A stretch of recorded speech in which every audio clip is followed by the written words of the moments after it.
ئێمە وەکو نیونەرەتی ڕۆژئاوا لێرەوە لە ئەم کۆنگرەمان بەستووە پشتگیری هەڵمەتی یەپەژە دەکەن هەڵمەتەکە لە 26 مانگ دەستیان پێ کردووە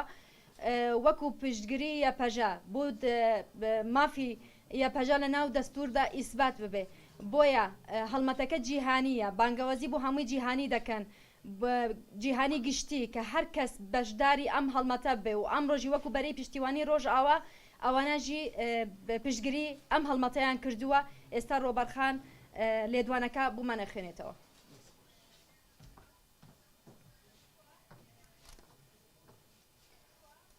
بۆ ڕای گشتی بەڕێزان وەک دەزانن کە مافی زمان و کللتور سەرەتاییترین بنەماکانی جارنامەی گەردووری مافەکانی مرۆڤە ڕێکخراوی یونسکۆ لە ساڵی 1990ەوە 21 شوباتی وەکو ڕۆژی زمانی جایەک دیاری کردو و دواتر ئەو ڕۆژە لەلایەن نەتەوەیە گرتوەکانەوە بە فەرمی ناسێنرا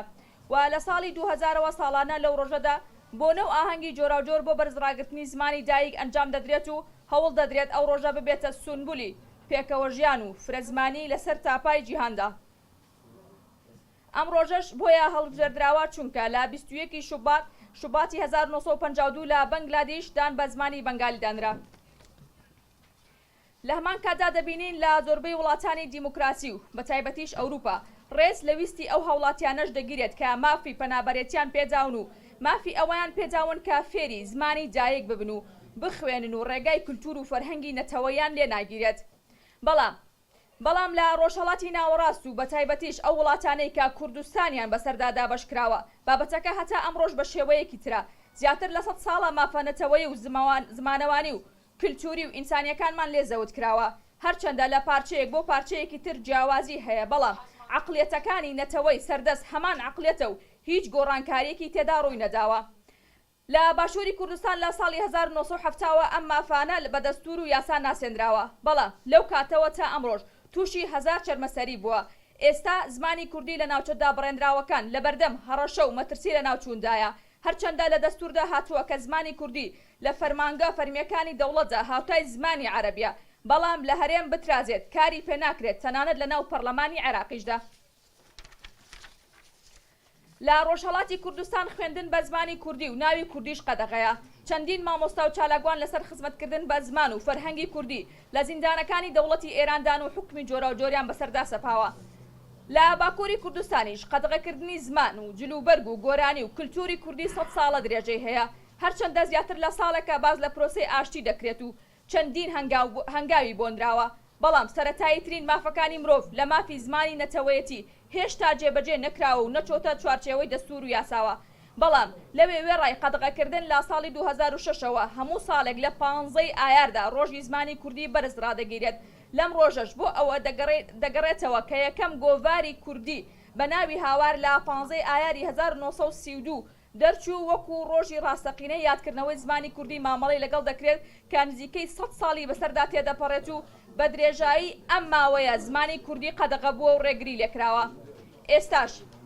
ئێستاش پێویستە لە چوارچەوەی پرۆسەی ئاشتی لە باکوور گرنگی پێ بدرێت و لە چوارچەوەی دەستوردا جێگای بۆ بکرێتەوە کورد وەک هەرگەلێکی تری جیهان بتوانێت بە زمانی دایک بخوێنێت و مافە مەدەنی و کولتوریەکانی پیادە بکات کە تەنها ڕێگایە بۆ ئاشتی و پێکەوە ژیان بە پێچەوانەشەوە هیچ مانایەک بۆ دیموکراسیەت و مافی مرۆڤ نامێنێت.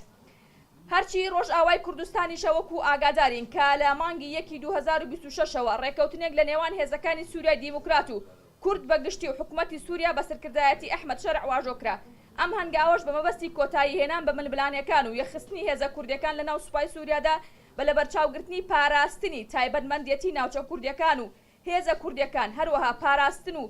پاراستن و ئیدارەدانی ناوچە کوردیەکان بە هەماهەنگی لەگەڵ حکوومەتی سووریادا و هەموو ئەمانەش لەژێر چاودێری نێودەوڵەتیدا بۆ جێبەجێکردنی ڕێکەوتنامەکە کە لە 14 خاڵ پێکاتووە یەکێکیش لە خاڵەکان بریتیە لە فراهەم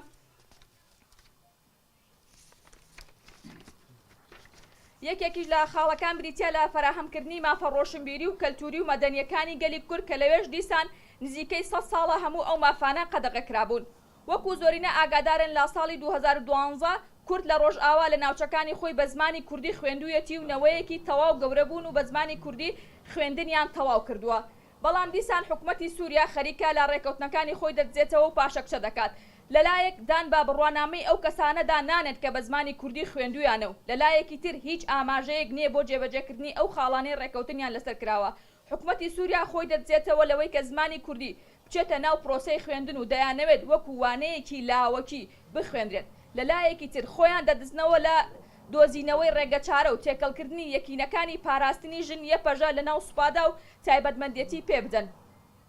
لەلایەکی تریشەوە هەردوێنێ بۆ ڕێگری کرا لە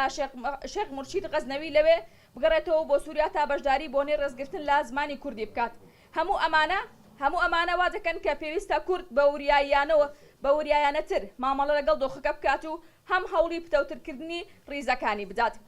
ئێمە لێرەوە ئەم بۆنەیە دەقۆزینەوە تا لەلایەک داوە لە حکوومەتی سووریا بکەین کە بە شێوەیەکی دروست کار بکەن بۆ سەرخستنی پرۆسەی ئاشتی و خۆیان لە خاڵەکانی ڕێکەوتنەکان نەدزنەوە. لەلایەکی تریش داوا لە نەتەوەیە گرتوەکان و ناوەندەکانی دیموکراسی لە جیهان ئەمریکا فەڕەنسا کە پرۆسەی ئاشتی لە سووریا لەژێر چاودێری ئەواندا بەڕێوە دەچێت. هەروەها یونسکۆ کە چاودێری بابەتی پەیوەندیدار دەکات سەبارەت بە مافی خوێندن و زمانی دایک بێتە سەرهێڵ و چیتر ڕێگا نەدەن مافی گەلەکەمان پێشێل بکرێت و فشار لەسەر حکوومەتەکەی